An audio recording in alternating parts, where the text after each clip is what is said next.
السلام علیکم۔ اس ویڈیو کو آخر تک ضرور دیکھیے۔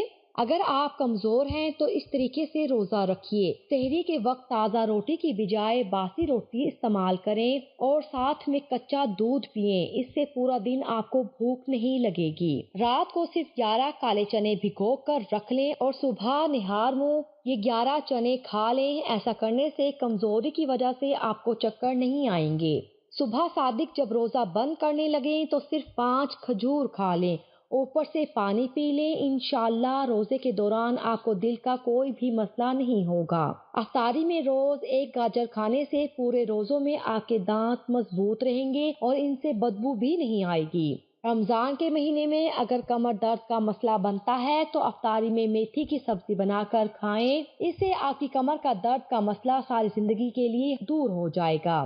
اگر داڑھ کے درد کا مسئلہ ہو تو لہسن کا پانی نکال کر کاٹن پر لگا کر داڑھ کے سوراخ میں ایک قطرہ ڈالنے سے زندگی بھر مسئلہ نہیں ہوگا۔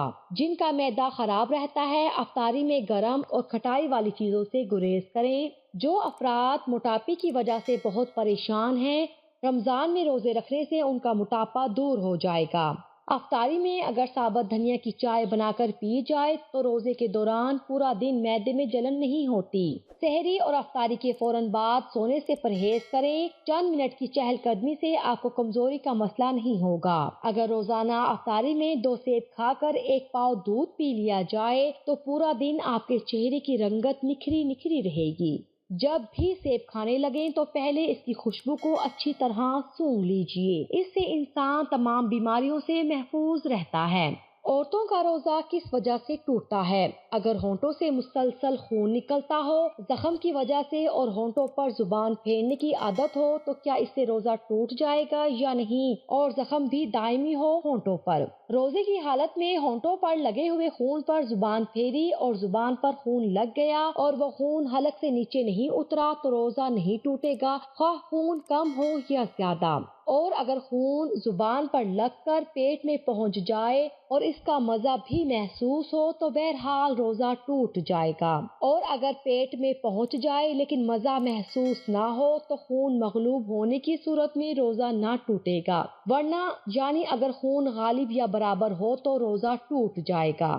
جن چیزوں سے مردوں کا روزہ ٹوٹ جاتا ہے انہی چیزوں سے عورتوں کا روزہ بھی ٹوٹ جاتا ہے، یعنی ہر وہ چیز جو معتاد راستوں منہ، ناک، کان وغیرہ سے انسان کے بدن میں داخل ہو جائے اور جمعہ یا ہر وہ فعل جس میں جمعہ کا معنی پایا جائے روزے کی حالت میں صادر ہو جائے تو روزہ ٹوٹ جاتا ہے، خواہ غلطی سے ہو یا زبردستی سے۔ اسی طرح عورتوں کو اگر روزے کے دوران ماہواری شروع ہو جائے یا ولادت کے بعد خون جاری ہو جائے تو اس سے بھی روزہ ٹوٹ جاتا ہے۔ روزے کی حالت میں ضرورت کے وقت آنکھ میں دوا ڈالنا جائز ہے، اس سے روزہ نہیں ٹوٹتا اگرچہ دوا کا ذائقہ حلق میں محسوس ہو۔ سحری کا وقت صبح صادق تک ہوتا ہے اور صبح صادق ہوتے ہی سحری کا وقت ختم ہو جاتا ہے اور فجر کا وقت شروع ہو جاتا ہے۔ اب اگر فجر کا وقت داخل ہو چکا ہے تو کھانا پینا جائز نہیں اگرچہ فجر کی اذان نہ ہوئی ہو، اور اگر فجر کا وقت داخل نہیں ہوا ہے تو کھانا پینا جائز ہے اگرچہ فجر کی اذان ہو گئی۔ بہرحال اصل مقدار وقت پر ہے، اذان تو وقت کی علامت ہے۔ کپڑے ناپاک ہونے کی وجہ سے روزے پر کوئی اثر نہیں پڑے گا، روزہ صحیح ہوگا، تاہم کپڑے پاک کرنے میں تاخیر نہیں کرنی چاہیے تاکہ نماز قضا نہ ہو۔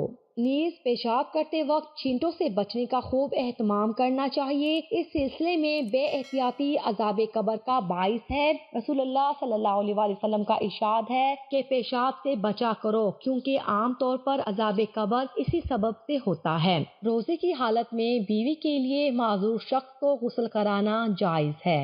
روزے کی حالت میں انجیکشن لگوانا جائز ہے، خواہ رگ میں لگوایا جائے یا گوشت میں، کیونکہ انجیکشن کے ذریعے جو دوا بدن میں پہنچائی جاتی ہے وہ اصلی راستوں سے نہیں بلکہ رگوں یا مسامات کے ذریعے بدن میں جاتی ہے، جبکہ روزہ فاسد ہونے کے لیے ضروری ہے کہ بدن کے اصلی راستوں سے کوئی چیز معدے یا دماغ تک پہنچے، اور انجیکشن میں ایسا نہیں ہوتا۔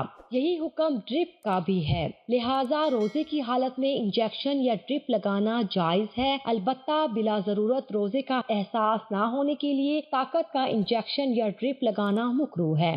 خوشبو سونگھنے سے روزہ فاسد نہیں ہوتا، البتہ لوبان، بخور، اگربتی یا کوئی بھی دھواں دار خوشبو اس طور پر سونگھنا کہ دھواں ناک یا منہ کے راستے سے اندر چلا جائے، اس سے روزہ فاسد ہو جاتا ہے۔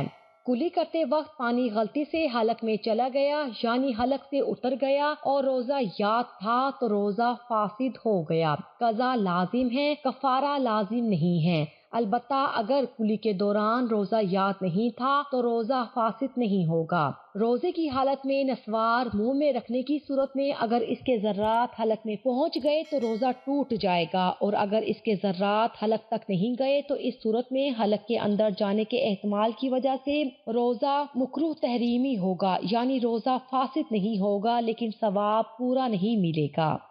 نسوار سے وضو تو نہیں ٹوٹتا، البتہ بدبودار چیزوں کے استعمال کے بعد نماز پڑھنے کی کراہت کے سلسلے میں احادیث وارد ہوئی ہے، اس لیے منہ اچھی طرح دھو لینا چاہیے تاکہ بدبو زائل ہو جائے۔ بہت سے لوگ روزہ رکھنے سے تھوڑی کمزوری محسوس کرتے ہیں اور سوچتے ہیں کہ اس سے وزن کم ہونے کا چانس ہو سکتا ہے۔ آج کل بہت سی خواتین اور لڑکیاں وزن کی زیادتی سے پریشان ہو کر ورزش کرتی ہیں۔ اگر اس کی جگہ صحیح طریقے سے روزے رکھ لیے جائیں تو نہ صرف جسم کی چربی کم ہو جائے گی بلکہ بیماریوں سے بھی چھٹکارا مل جائے گا۔ سحری میں گیہوں کی روٹی یا پتی چپاتی کھائیں۔ کھجور یا نمک سے روزہ افطار کرنے کے بعد پہلی ترجیح تازہ پھل یا فریش جوسز پر دیں۔ افطار کے فوراً بعد دودھ یا سوڈا ہرگز نہ پئیں۔ افطار میں چاول سے ہر ممکن حد تک پرہیز کریں کیونکہ یہ شدید پیاس کا باعث بنتے ہیں اور خالی پیٹ چاول کھانے سے وزن بھی بڑھتا ہے۔ افطار میں فروٹ چاٹ میں نمک اور چاٹ مسالہ کم سے کم استعمال کریں۔ افطاری کے وقت اپنی من پسند چیز سے زیادہ اجتناب کریں۔ سحری میں ڈیری پروڈکٹ نہ صرف معدے پر ہلکی ہوتی ہیں بلکہ ہضم بھی دیر سے ہوتی ہیں اور تقریباً 8 گھنٹے تک جسم کی توانائی بحال رکھتی ہیں۔